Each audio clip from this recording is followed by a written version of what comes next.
Hello everyone, welcome back to Jeu Magique. Today is the 96th day of my 100 Days Economics Challenge. It is also the day where we're going to talk about the world this week, business. It is going to be a very short video because most of the background information has been mentioned a few weeks or a few months ago. By the way, if you have no idea where to get the page number for each of my articles, you could refer to my WeChat official platform.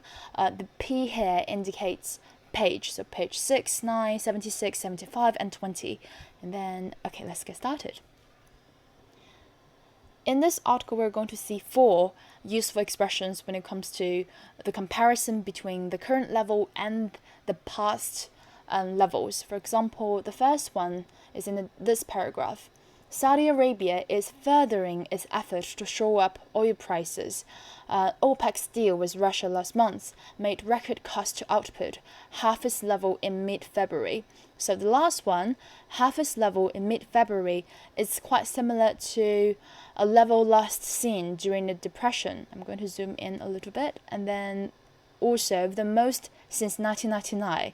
And then the last one is right here, the fastest rate of contraction. So pay attention to these 4 expressions. You could interchange them when you're doing IELTS exams. And then, as for background information, we did mention that Saudi Arabia instigated a price war with Russia in terms of this oil production. But now, both sides, as well as the whole OPEC, they're trying to shore up oil prices by cutting down their supply. But the deal between OPEC and Russia has not made much difference to this situation because the Brent crude is still trading at around $30 a barrel, half its level in mid-February. Next one, Saudi Aramco reported that its net profit has fallen by 25%. Saudi Aramco is a state-owned oil company. It is also a chemical company, but I did find its website, but there's not much to look into, so we're not going to talk about it right now. But pay attention here. The company will still pay a shareholder dividend, most of which goes to the Saudi government.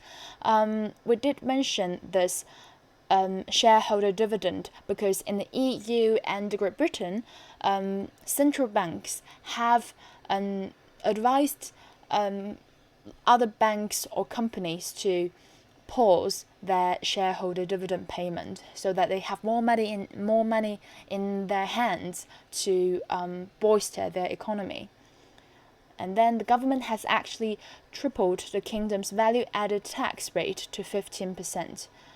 And then the number for just 1 month, which refers to 20.5 million in jobs right here, dwarfs the 8.6 million jobs. So dwarf means when it is used as a verb, it means you make other people or other things look less significant or insignificant. The unemployment rate has soared to 14.7%. You could replace this word with surge, shoot up, or skyrocketing. Skyrocket.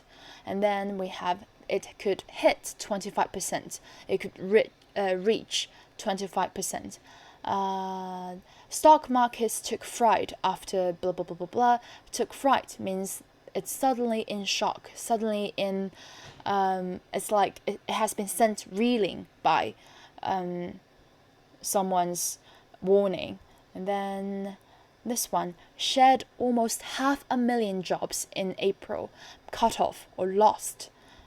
Coming afterwards, we have I'm running short of time today, so this video is going to be really short. And then, however, the figure only captured a glimpse of the chaos caused by COVID-19. The figure here refers to the 2% smaller, as could be seen in this chart. And then sometimes we say we could have a glimpse of his idea through his books. And then in terms of saying contraction, you could also use the following 3 expressions. Was 5.8 10% smaller, shrink by 20 to 30%, plunged by 40 to 50%. So you have four different expressions already. And then the British government extended its pay protection plan. So according to this plan, furloughed people, or you could also say dismissed, defenestrated, laid off, redundant. We mentioned the synonyms for furloughed maybe 3 times already. And then next one, ease the strain. So the government might ask private sectors to share the cost of the what's the plan called again? Pay protection plan, because it would strain the public finances. Strain something means you are overburdening something. And then the outlook of the global economy had worsened. This reminds me of the word bleak. You could say the prospect of this industry is bleak or gloomy, as mentioned right here. Or you could say it's all gloom and doom. And then PNC Financial, it is not a nationwide running bank, so it is potentially exposed to soaring loans in the energy and hospitality industries. Hospitality industries includes restaurants, hotels, which are the worst hit. One of the worst hit industries, thanks to the COVID-19. And then Turkey is actually trying to prop up. See, you have prop up again. Prop up is currency, which is called lira, by allowing BNP Paribas, I had a tendency to pronounce it as a French word, Citigroup, and UBS to trade in its currency market. These 3 banks or groups have been banned or barred from the Turkish market before, because they haven't settled with their Turkish counterparts.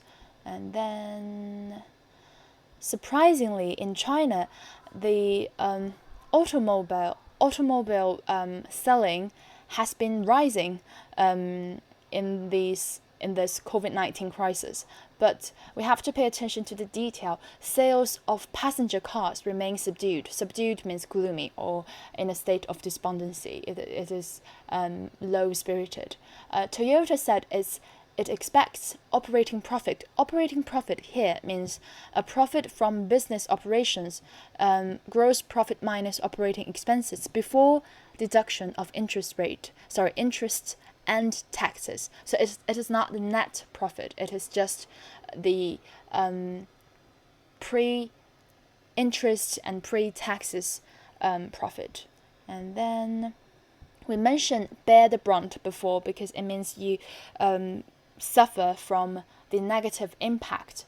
You could say children bear the brunt of divorced parents.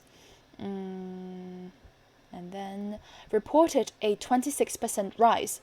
It's quite similar to had an increase of 26%, but this just sounds more formal and more in a business context. And then getting greedy, Uber was reportedly in talks to merge Uber Eats, its food delivery service. This would, if all goes to plan, Uber is going to, the combined operations would take a 55% slice of the food delivery industry in America. That might be too much to swallow for trust busters. We talk about the suffix busters when we mentioned sunbathing in Indonesia. We mentioned Mythbuster website of WHO. So trust buster means kind of a group of people who are hired to enforce antitrust laws. And that's the end for today's lesson. It's a really short video and I hope you enjoyed it. And I'll see you guys tomorrow. Bye!